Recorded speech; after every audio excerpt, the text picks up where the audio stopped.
lot of things that could kill you. You're canoeing in a piranha-infested river, for crying out loud. I told you I could get eaten by piranhas. I said that. I know it's dangerous. But I want to go before I can't do stuff anymore. I'm, what? Getting old. You want my advice? What? Take a helmet? No. I was going to say, go for it. And why not? This is Jack O'Brien. Thanks for listening. Like what you've just heard? I Could Tell You Stories with Jack O'Brien is brought to you by Brick City Digital. Hi, I'm Michael Warren, and at Brick City Digital Marketing, we believe every business has a great story to tell. Our job is to help your business tell your story in a way that brings more customers to your door. We help small businesses just like yours with web design, social media, SEO, video, and more. Visit us online at brickcity.com or call 352-351-1131 for a free consultation. This is Ocala Talks with Tom Schmidt, bringing stories that are important to our community in and around Ocala. Plus, of course, a splash of sports as well. Now, here's your host, Tom.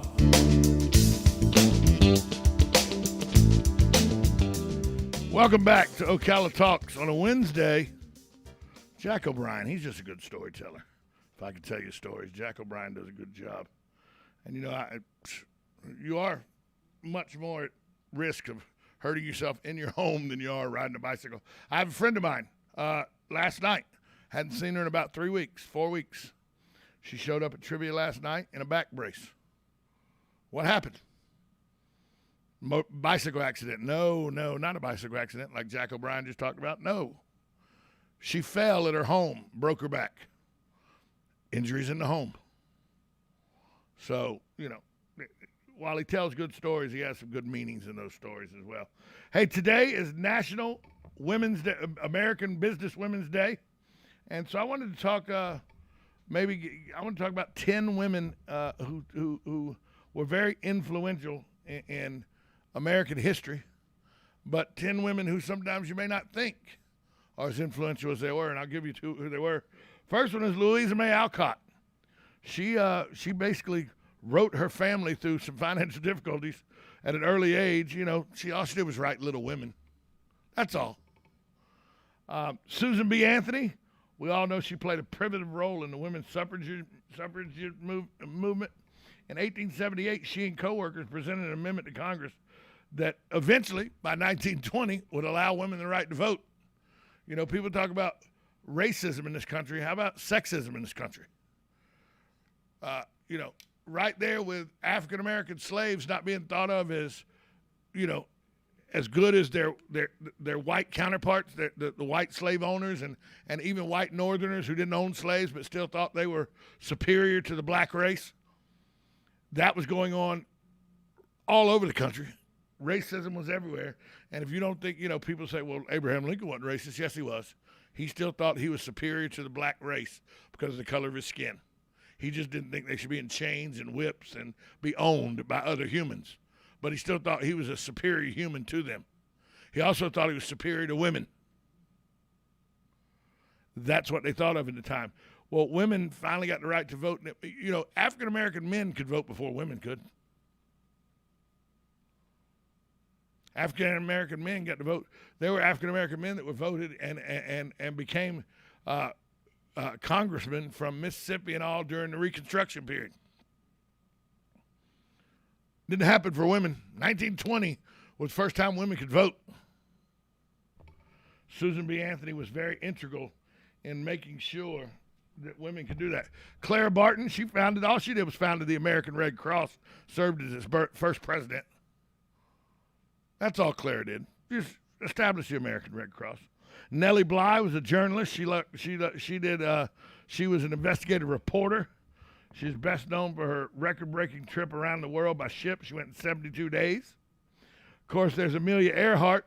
She was the first female aviator to fly solo across the Atlantic. She received the U.S. Distinguished Flying Cross for her accomplishments. There's Marguerite Higgins. She was a reporter and war correspondent for the New York Herald Tribune during World War II, the Korean War, and the Vietnam War. She advanced the cause of equal opportunity for female war correspondents and was the first woman awarded a Pulitzer Prize for foreign correspondence in 1951. Of course, then there's Juliet Ward Howe. She was a poet, author. She wrote the Battle Hymn of the Republic. Barbara Jordan. People don't remember Barbara Jordan. She was a lawyer, educator, politician, civil rights movement leader. She was the first Southern African-American woman elected to the U.S. House of Representatives. She was the first African-American woman to give a keynote address at the Democratic National Convention.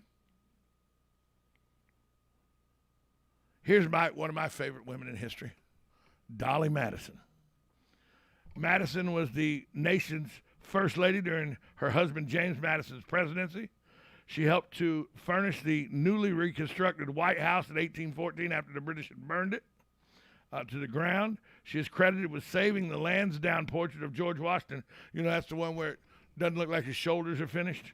She is credited with saving that from the flames of the White House when it was burning down. And then finally, Harriet Beecher Stowe. She was an abolitionist and author. She wrote Uncle Tom's Cabin, which portrayed the impact of slavery on families and children. It impacted Stowe's beating. It led to Harriet Beecher Stowe beating President Lincoln.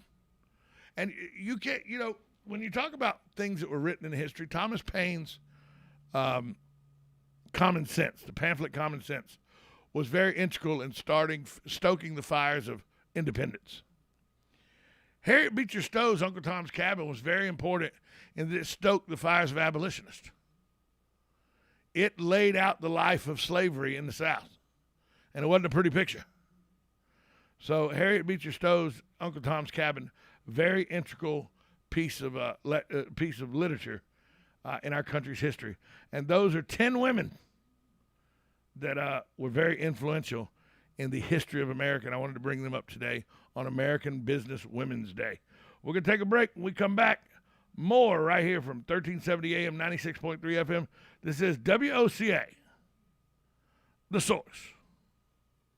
Attention passengers for Flight 1370. The plane has been delayed at its departure point and will be at least 2 hours late. We apologize for any inconvenience. Are you serious? It took us over an hour to get here, 2 hours going through security and